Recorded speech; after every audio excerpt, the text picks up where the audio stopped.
Classes में एक बार फिर से आपका स्वागत है। आज का जो हमारा टॉपिक है वह है उपसर्ग। देखिए उपसर्ग में क्या होता है, उपसर्ग क्या है ये हम देखते हैं आज। किसी भी शब्द से पहले, उपसर्ग किसी भी शब्द से पहले जुड़कर शब्दों का अर्थ बदल देते, यानी वो शब्दांश जो किसी भी शब्द से पहले जुड़कर शब्दों का अर्थ बदल देते हैं वो कहलाते हैं उपसर्ग। क्या? किसी भी शब्द के वे शब्दांश जो किसी शब्द से पूर्व में जुड़कर, शब्द से पूर्व कह सकते हैं या पहले कह सकते हैं, दोनों ही एक ही बात है। पहले जुड़कर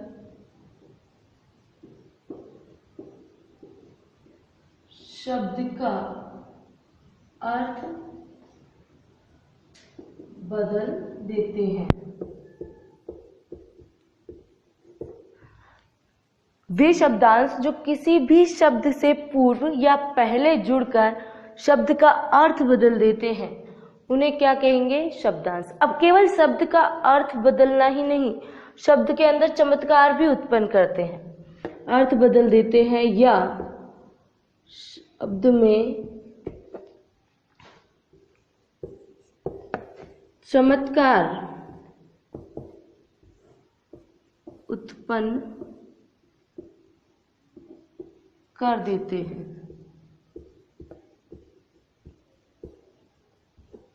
वे क्या कहलाएंगे? उपसर्ग कहलाएंगे। देखिए जैसे हमने एक शब्द लिया हार। आप जानते हैं हार का वैसे मीन होता है, एक तो हार जाना और दूसरा हम जो फूलों की माला को भी हार कहते हैं, ठीक है, हार। अब इसमें हमने एक शब्दांश जोड़ा, प्र हमने जोड़ा, हो गया, यहां हमने प्र जोड़ दिया, हो गया हमारा प्रहार यानी किसी को मारना, ठीक है। तो शब्द से पहले जुड़ा, हार से पहले प्र जुड़ गया तो हो गया प्रहार, यानी शब्द का अर्थ बदल गया। शब्द का अर्थ उल्टा भी, बिल्कुल जो शब्द है उसको बिल्कुल उल्टा, अपोजिट भी उपसर्ग के द्वारा किया जा सकता है। जैसे सत्य में हमने जोड़ दिया अ, हो गया असत्य।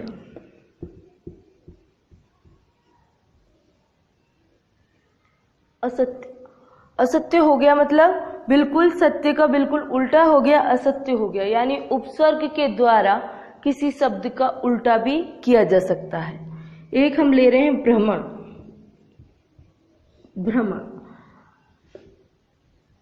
भ्रमण के हमने जोड़ दिया परि तो हो गया परिभ्रमण।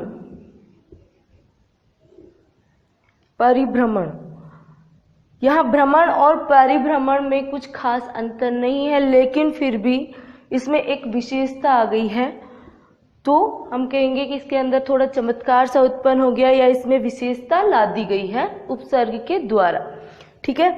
तो उपसर्ग क्या है? वे शब्दांश जो किसी भी शब्द से पूर्व में जुड़कर शब्द का अर्थ बदल देते हैं, उनमें विशेषता ला देते हैं या उनमें चमत्कार उत्पन्न कर देते हैं, वो होते हैं उपसर्ग। अब उपसर्ग का अपना एक अर्थ होता है। किसी भी उपसर्ग की हम बात करें तो उपसर्ग का अपना एक अर्थ होता है। अपना अर्थ तो होता है, लेकिन इनको बिना किसी शब्द के हम यूज नहीं करते, अकेले हम इनका यूज नहीं करते भाषा में जब हम इसका यूज करेंगे तो किसी न किसी शब्द के साथ जुड़कर ही इनका प्रयोग होगा, वरना नहीं होगा। ये इनका अर्थ होता है, लेकिन फिर भी इनका भाषा में प्रयोग अकेले नहीं होता, किसी न किसी शब्द के साथ जुड़कर ही ये भाषा में प्रयुक्त किए जाते हैं, ठीक है। अब बात करते हैं हम हिंदी में जो उपसर्ग यूज किए जाते हैं उनकी। हिंदी में केवल हिंदी के ही उपसर्ग यूज नहीं किए जाते। हिंदी हिंदी के साथ संस्कृत, उर्दू के और कहीं पर अंग्रेजी के भी। हिंदी में हिंदी के, संस्कृत के, उर्दू के, अंग्रेजी के, कई भाषाओं के हम उपसर्गों का उपयोग करते हैं। कई अव्यय भी हैं जिनका भी हम उपसर्गों के रूप में हम प्रयोग करते हैं। ठीक है, लेकिन बात करते हैं मूल उपसर्ग की। जो मूल उपसर्ग हैं वो कहाँ से आए हैं? संस्कृत से आए हैं। मूल उपसर्ग आए हैं संस्कृत से, यानी संस्कृत के जो उपसर्ग है उन्हीं को हम मूल उपसर्ग कह रहे हैं। ठीक है, तो जो मूल उपसर्ग है उनकी हम यहाँ बात करते हैं कि मूल उपसर्ग कौन कौन से हैं। संस्कृत के जो उपसर्ग हैं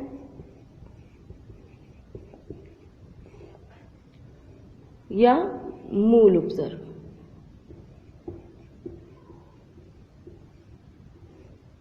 आप संस्कृत के उपसर्ग कह सकते हैं, मूल उपसर्ग कह सकते हैं। इनकी संख्या कितनी होती है? 22। जो मूल उपसर्ग हैं उनकी संख्या है 22। ठीक है, कौन कौन से हैं? आ, अब, उप, अप, अधि, अभी, अपि, अति, अति, अपि, अनु, अन, सम, सु, नि, निर, वि,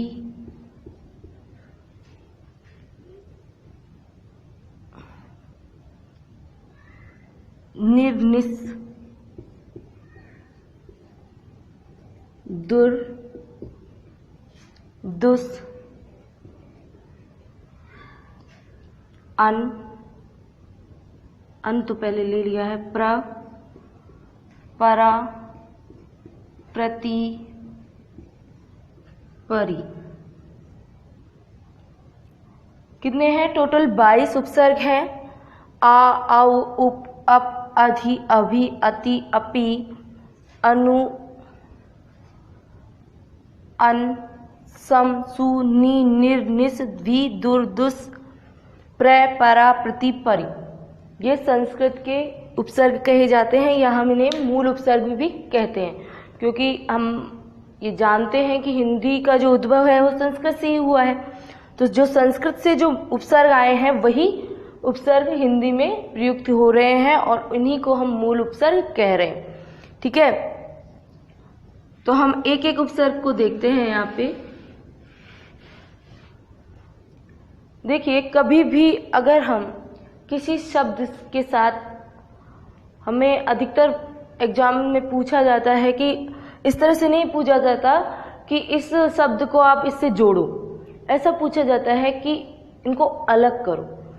तो जब भी आप कभी इस तरह आपके सामने कोई शब्द आए, जैसे आपके सामने आया निर्बल,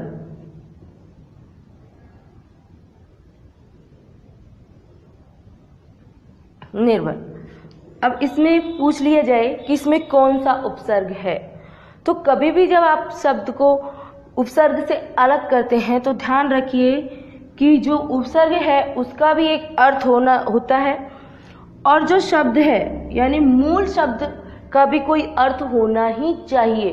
अगर आपके पास जो मूल शब्द है उसका कोई सही आपके पास अर्थ नहीं निकल रहा है तो इसका मतलब ये है कि आपका उपसर्ग कहीं ना कहीं गलत हो सकता है।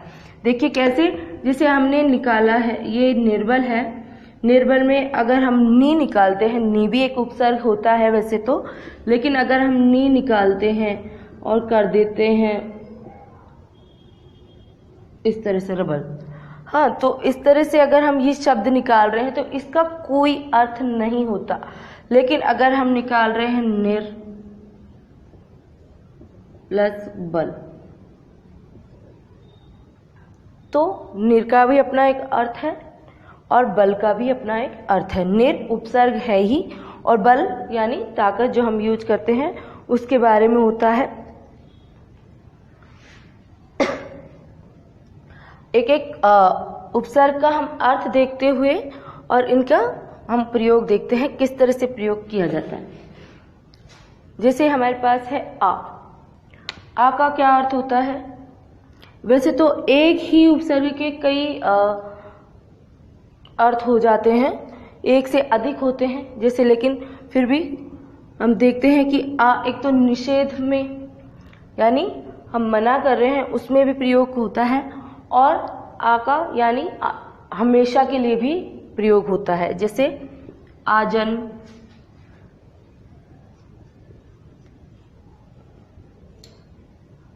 आमरण,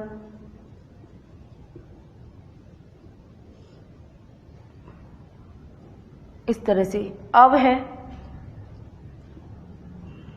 अब का भी निषेध या उल्टा होता है, अनादर भी हो सकता है, अवमानना। जैसे अवमानना है, अवलोकन है।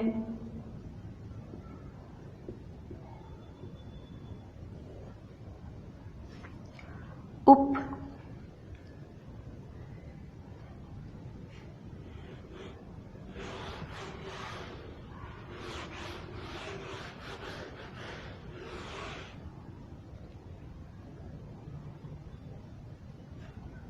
जैसे हम ले लेते हैं उपसर्ग। उप का अर्थ होता है निकट,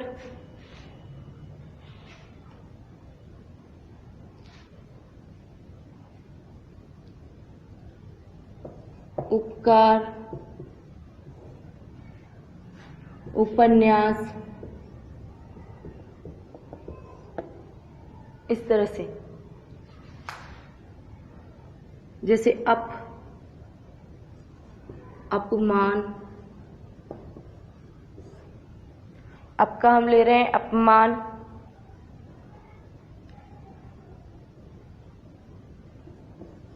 अपशब्द, अपराध,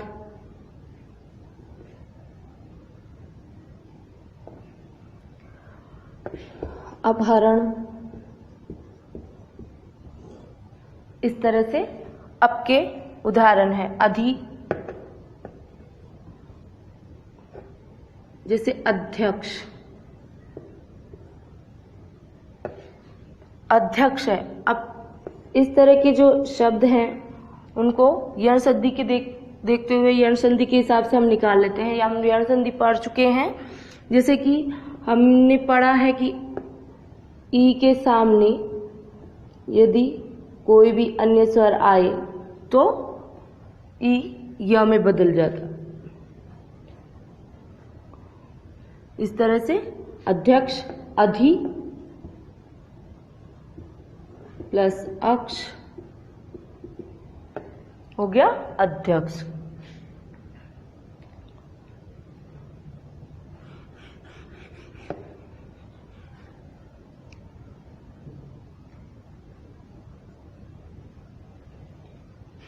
आगे चलते हैं।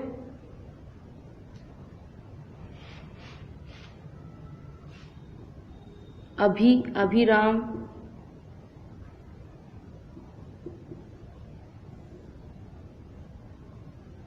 अभी का हो गया अभिराम,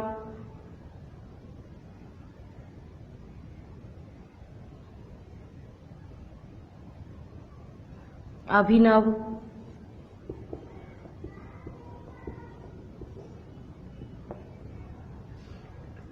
जैसे अति है, अति भी उसी तरह यण संधि के हिसाब से, जैसे अत्यधिक,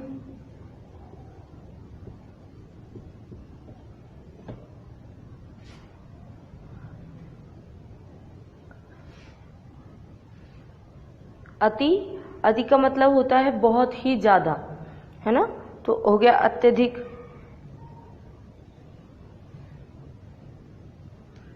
जैसे अतिकाल,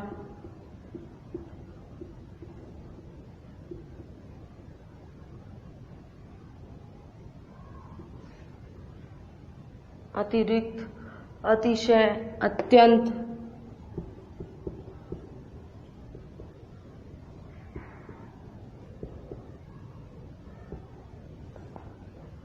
इस तरह से।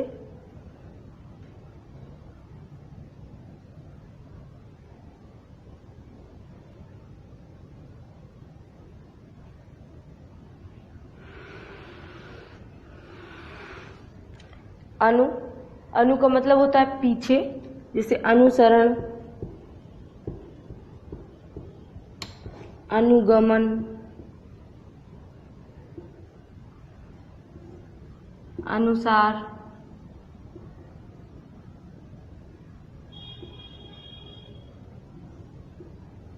अनुसरण, अनुगमन, अनुसार, इस तरह से अनु के शब्द बनते हैं। जैसे अन है,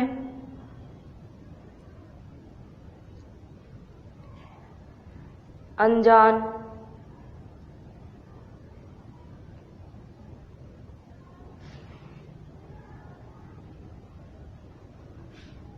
अन से बन रहा है अनजान, अनमोल,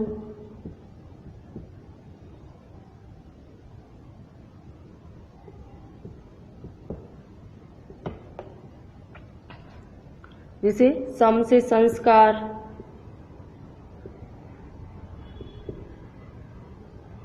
संस्कृति,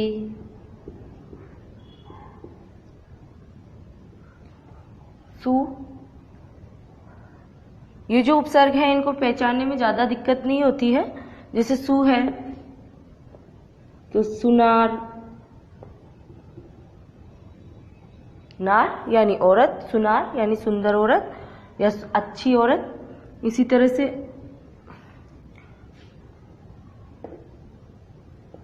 सुशिक्षित,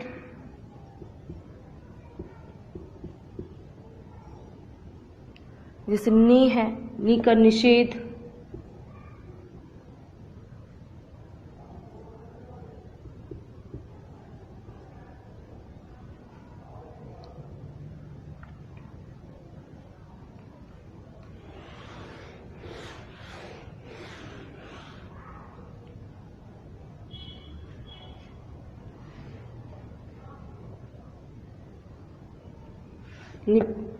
निपात,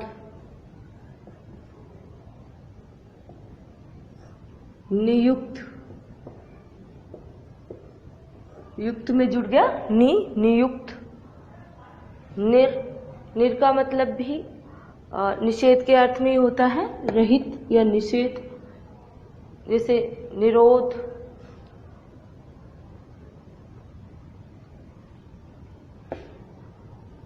जैसे निराकरण,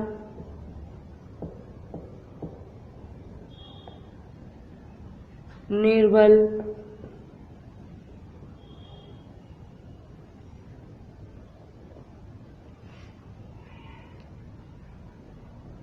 निर्वाह, निर्दोष, इस तरह से ये शब्द बनते हैं। जैसे वी को समझने में ज्यादा दिक्कत नहीं होती। जैसे विशेष है, विकास है, विज्ञान है, विकास, विज्ञान, इस तरह से। जैसे निश्चल, निश्चिंता या निश्चिंत, यानी ये जो स है ये चेंज हो गया है। ये जो स था वो इस तरह के स में चेंज हो गया है, लेकिन ये संधि के नियम की वजह से चेंज हुआ है कि जब भी निस किसी शब्द के आगे आ रहा है, च के आगे आ रहा है, तो श में चेंज हो जाता है। और यहाँ जब हम उपसर्ग की बात करते हैं, अगर हम कह रहे हैं कि इसमें कौन सा उपसर्ग है, इसका संधि विच्छेद हमें करना होता है, तो हम इस तरह से ही इसे करते हैं, निस प्लस चल, इस तरह से हमें ये करना होता है। आगे बात करते हैं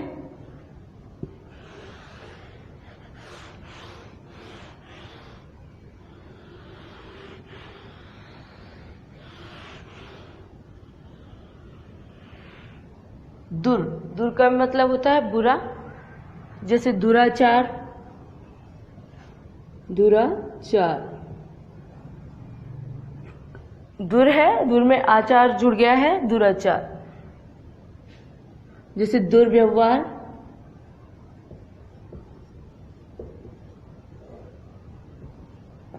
इस तरह से। जैसे दुस, वही सेम निस जैसी कंडीशन होगी इसमें। दुस में जैसे दुश्चिंता,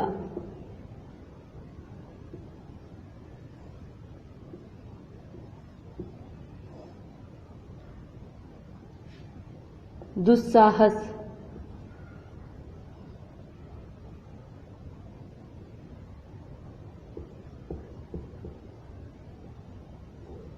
दुशासन, इस तरह से जो शब्द बनते हैं।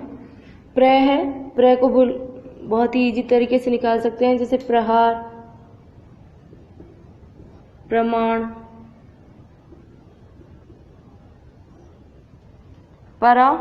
पराभव,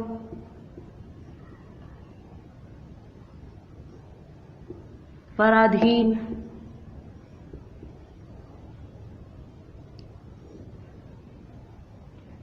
प्रति है, प्रति के कई शब्द आप इजीली निकल जाते हैं और कई व्यंजन संधि यण संधि के हिसाब से भी हम इसे देख सकते हैं, जैसे प्रत्यक्ष, प्रति धन अक्ष हो गया प्रत्यक्ष, जैसे प्रतिफल,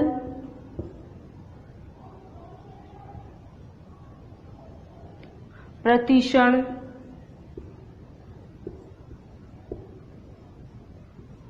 इस तरह से। अब परि है, जैसे परिभ्रमण, हमने देखा अभी परिभ्रमण,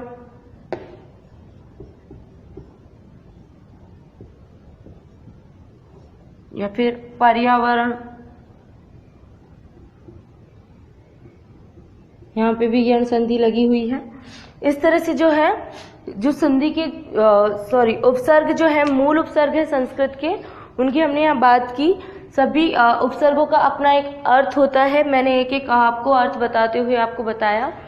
और कई शब्दों के साथ हमें संधि को भी हम देख लेते हैं कि संधि होती है, साथ में उपसर्गों के ऊपर संधि का कोई खास असर नहीं पड़ता, लेकिन कुछ शब्द ऐसे हैं जिसमें संधि का असर पड़ता है।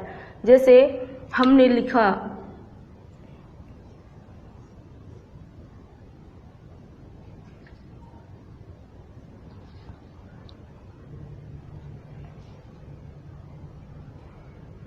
जैसे विसर्ग संधि का जब हम बात करते हैं तो विसर्ग संधि में क्या होता है, जैसे हमने कर लिया निरोग,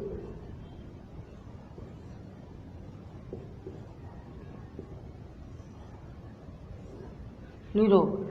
अब अगर इसमें पूछा जाए कि कौन सा उपसर्ग है, तो हमें उपसर्ग तो यही देना होगा, ठीक है। उपसर्ग होता है नि, लेकिन अगर हमने ये विसर्ग वाला दिया तो ये उपसर्ग नहीं है। हमने अभी उपसर्ग देखे हैं, तो उपसर्ग में कहीं पर भी विसर्ग वाला उपसर्ग हमारे पास नहीं था, यानी ये जो नी है, ये विसर्ग वाला, ये उपसर्ग नहीं है। और अगर हमसे उपसर्ग पूछा जा रहा है तो हमें ये नहीं बताना है, ये बताना है, ठीक है। अगर वैसे तो अगर हम संधि करते हैं तो इस तरह से होती है, जैसे नी रोग, तो हो गया निरोग।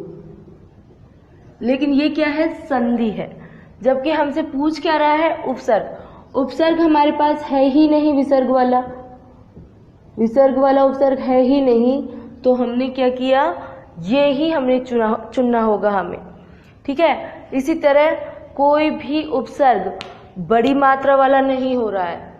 हमने मूल उपसर्ग देखे हैं, कोई भी उपसर्ग हमारे पास बड़ी मात्रा वाला नहीं हो रहा है, इसलिए हमें ये ध्यान रखना है कि कभी भी हमारे पास कोई भी उपसर्ग आए तो हमें छोटी मात्रा वाला ही हमें उसे चूज करना होता है।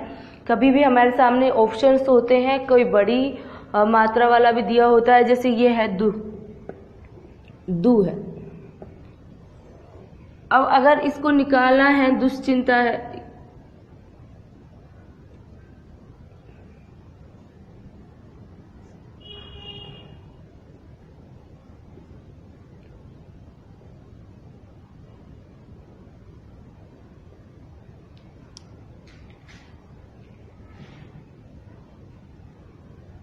जैसे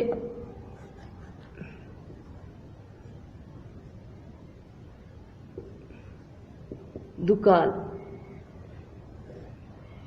अगर हमें इसमें से निकालना है, अगर हमारे पास बड़ा भी दे रखा है और छोटा भी दे रखा है ना, कोई भी उपसर्ग है, जैसे परी है, पर्यावरण है, पर्यावरण में हमें दे रखा है, बड़ा भी दे रखा है हमें, परी में एक बड़े में छोटे में दे रखा है, एक ऑप्शन बड़े में दे रखा है, तो हमें छोटे को ही चूज करना है। इसका रीजन क्या है कि हमारे पास जितने भी उपसर्ग हैं उनमें सब में छोटी ही मात्रा। ठीक है, तो आज का जो टॉपिक है उपसर्ग वो अपना क्लियर होता है। अगले क्लास में फिर मिलेंगे। अगर आपको ये टॉपिक समझ में आ रहा है तो प्लीज़ वीडियो को लाइक कीजिए, शेयर कीजिए और मेरे चैनल को सब्सक्राइब कीजिए। Thank you so much.